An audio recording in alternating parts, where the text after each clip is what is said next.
You know, if there's one thing I'm passionate about, it's about finding good affordable gear that won't break the bank.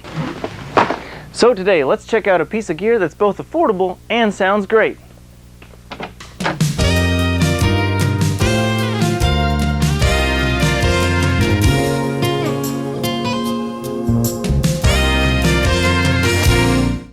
Hey everybody, it's Sammy, your favorite Ozark Canadian. And today, we're talking about this dude, the Behringer MDX 1400. A great, affordable compressor for your mixing needs if you're outside of the box. Now, you may cringe when you see the name Behringer. They're not always known for the highest gear in the industry, but that's okay. We're not shooting for the highest, most expensive gear because in the beginning, if you're like I was, you don't even understand how compression works. You see that graph on your DAW and you know that like things are supposed to be reduced and leveled and stuff, but you just drop a bunch of presets and turn things up and I guess that's good, and you play it in the car and your mix is squashed. So you keep reading the forums, checking back, trying to understand what the heck is an attack, what's a release, what should I set my ratio at? Well, this thing's great because for $40, which is what I paid for it on eBay, or $20 per compressor, because we get two here, I can practice. I can close my eyes and listen and turn that threshold just till it sounds right. I can mess with the ratio. I can mess with the attack and the release till I get it just right. Once my ears get adjusted and I have the extra capital to go out and spend money on fancy compressors, well, then I'll go get me one. But for now, at $40, can't beat it.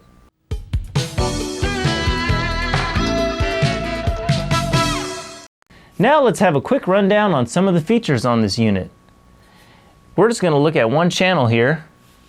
What you get is you get a gate at the beginning, which is great if you are wanting to isolate like a snare drum or some toms, or you want to get that cool pump-in effect on your synths. You've got a nice little gate here with a fast and slow release. Then you've got a whole lot of buttons, and honestly, I haven't gone through and learned what these all do yet. But in the middle of those buttons is a very important feature, your threshold. This tells the compressor when to kick in. Then you have your ratio, which is how much compression you have, all the way from 1 to infinity. So this thing actually does limiting. But the usable 1 to 8, so you might set your vocals at 2, 2.5, or maybe you set the bass at 8. You got all kinds of options there. Once again, you can listen and find what works for you. Then you've got your attack setting, which is when the compressor kicks in. Then you've got your release, when the compressor lets go. You've got an output control, so you can do some makeup gain. And then you've got an in and out meter button, which is when you push it in, it shows you what the input of your channel is. And then you can set when you do your output, it shows you what the output is. And then you've got this handy thing, which shows you your actual gain reduction from 1 to 30 decibels. And if you're just learning, you can always press this auto button here for your attack and release settings. It'll do it for you. Then you got this enhancer. I've played around with this and I probably should have read the manual some more, but it seems to just put a little spice over everything. Then of course you got your power button, and then on the other side it's just repeated. And then in the center here you've got a button that lets this run as a stereo compressor or just as each as separate channels. Alright, now let's go to the back and see how it connects to our mixer.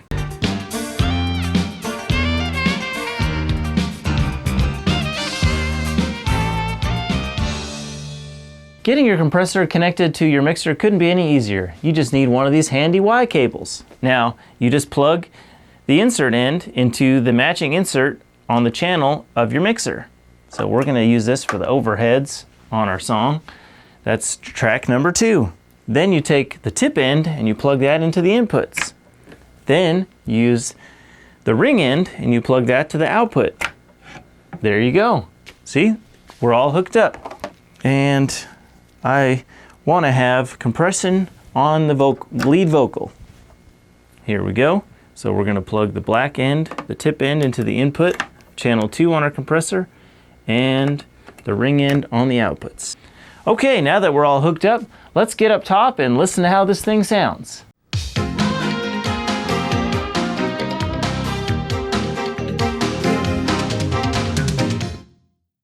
All right, now that we got it all connected, we got our compressor hooked into our mixer, let's try it on a couple things. If you remember, we connected it to our overhead channel and to our vocal channel. we're going to start with the drums and see how the compressor changes the sound. Currently I have the compressor turned off, and I'm just going to hit play on this track real quick. And we'll wait for it to kind of get going here. On the drums, I'm going to set the ratio at about 2.5.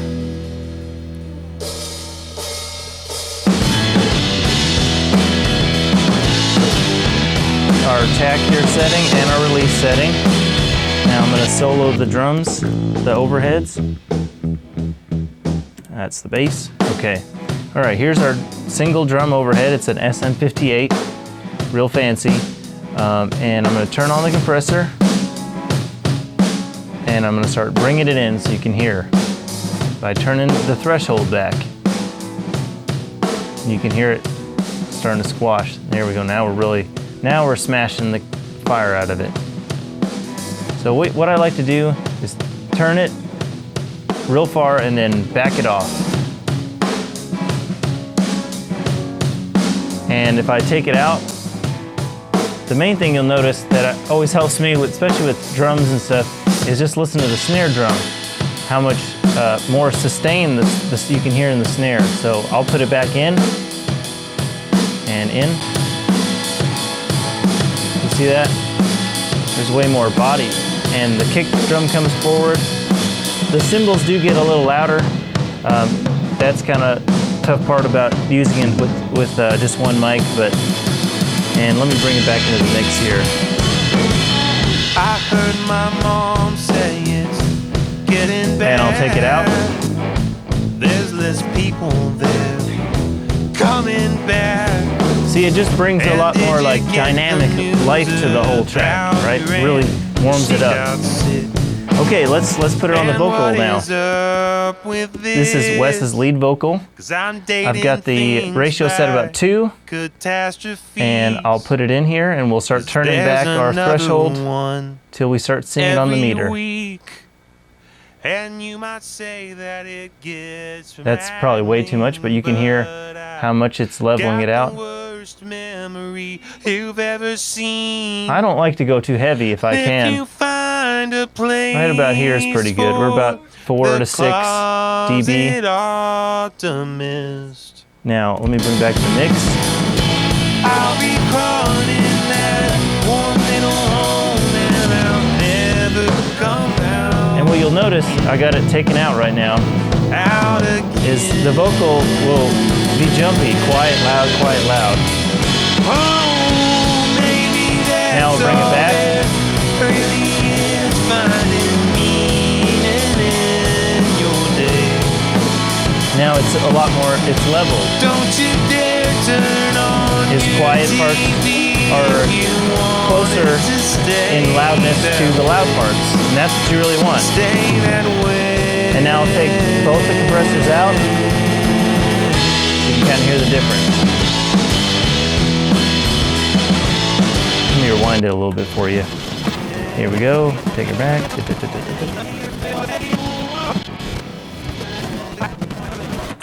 Here we go. Without compression, with compression. Out again. Oh, maybe that's all there really is, finding meaning. I think it just brings a lot more space to the sound, brings the vocal and the drum forward. That's what you really want in compression. And you don't need to compress everything. The guitar, it's running through an amp. The amp is fully compressing it. The bass, we had it running through overdrive. It could maybe use a little more, but sounds good. Kick drum, it's fine, right? We only had 2 compressors to use, so let's put it on our overhead and our vocal. Easy, decision made. All right. And here's one more way how you can use this awesome compressor. You push this little button here and it becomes a stereo compressor. And my Mackie 1604 has 2 sends for the master bus, which is great. So I send the left and right to channel 1 and 2 on this compressor, and now I can compress the entire stereo mix, which is awesome. Maybe you don't know how to use the compressor yet, you don't know which tracks to put it on, so just stick it on the whole mix and compress the whole thing a little bit. Maybe you're mastering down your cassette tape or something and you want to get things to come forward a little bit and be a little more glued together. Well, you can use this to do that. Let's give it a listen. Right now I don't have it on, I have it turned off. I've got my ratio set at 2.5, and I've set the attack and release to auto. We're just gonna let the machine do the work for us. Okay, let me bring it in here. And I'll start bringing back the threshold. I heard my dad say that love will win. The main thing it's gonna grab first is that Come out snare. in the end, but I'm feeling worse, and my friends keep checking. One thing I've always noticed when you add a compression to the stereo bus is your effects, like the delay will come out more. I can So this is feel without, tectonic plates, and in, and I'm falling you hear out on the sides. on my face. Don't wanna Everything be just a kind man of comes a little more filled forward. with rage, but I'm Let's get it to the chorus here. having trouble with the modern age. If you find a place for the closet, I'll take it out. I'll be crawling in that warm little home, And bring it back. and I'll never come out again. Sounds better, it's cool. Out again. Awesome. See, you don't gotta overthink it. You just gotta get out there, get you some affordable gear and start messing with it. Follow along with me and just start turning knobs till it sounds good.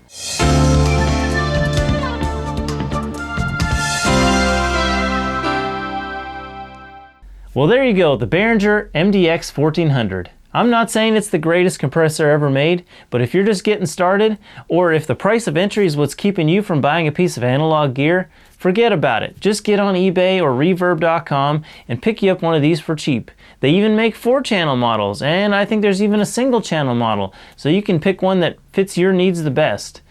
The most important thing for you to do is to just get out there and get something. Start practicing. Don't just watch videos of me talking about it. Don't just read forums and wonder which piece of gear I should get. Buy something and try it. And if you don't like it, the nice thing about hardware gear is it usually kind of holds its value and you can get most of your money back by reselling it online. If you pick you up one of these units and you got any questions, feel free to leave me an email at sammyandthehigh8s@gmail.com and I'll be sure to get back with you. Hope you're having a great week. I always appreciate when you come by and visit. We'll see you next time.